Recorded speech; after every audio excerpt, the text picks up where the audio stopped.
Now, some of you are definitely wondering, hey, houseless socialist, why were you in that live in the first place? To piggyback off my previous video. And the point of me going up there was spreading awareness about houselessness and how houseless people are also in relationships. So there are so many things that we are taught that matters that actually don't, including but not limited to housing status.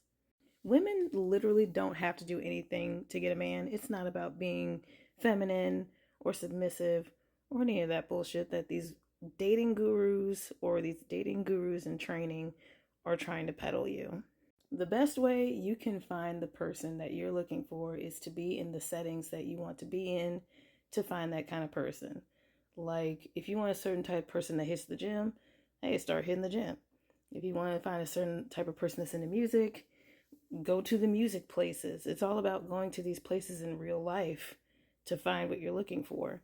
And then it's not even about that. I know plenty of people that have met off the internet, but they met off the internet in similar online spaces to their interests, like music or fitness or TV or whatever.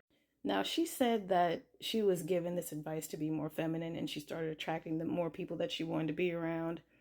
And I said, okay, well, that's worked for you, right? And then she was like, well, that's worked for everyone that I talked to, and it's changed their lives. And yet she didn't say anything about having a man. I was the one who came up and said, I have a man. And the guy who came up and started talking about the beta male shit, he ain't say nothing about having a woman. So I have reason to believe that I was the only one in that live on that panel that is partnered while they're the ones trying to give advice, which is why you shouldn't listen to anyone giving dating advice.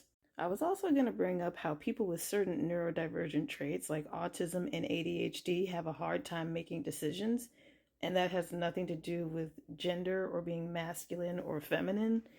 But we couldn't get to that because they were doing the beta male dog whistling shit and the ghetto dog whistling shit.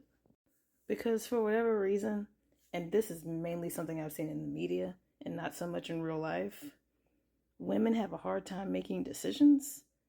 And that's weird because if that were true, you wouldn't trust women with your fucking kids. But for whatever reason, it is very popular media portrayal for women to have a hard time making decisions. So having a hard time making decisions gets logged as feminine behavior. And sometimes people are just neurodivergent. By the way, the reason why we have the whole it's hard for women to make decisions things comes from the pseudoscience all the way back when women were protesting for the right to vote. Men tried to push the pseudoscience that women's brains were smaller than men's. Thus, they lacked intelligence and they made bad decisions or were extremely indecisive. So, for her as a woman to be pushing that rhetoric is ew. I just don't know why we still have that in media like it's cute when we all know it's not. The best advice that no dating guru is going to give you, or these dating gurus in training like her are going to give you, is that being yourself is the best thing you can do. And be the person that you would want someone to be attracted to. Maybe that means getting up and taking a shower more than every once in a while. Going outside, touching grass. Put your mask on though, because COVID is still a thing. And this is not to disregard that more online spaces have flourished. If you want to get into these online groups, go ahead and do that. That works for you. Do it. Meeting your person over the internet is still a thing that happens, and it is valid.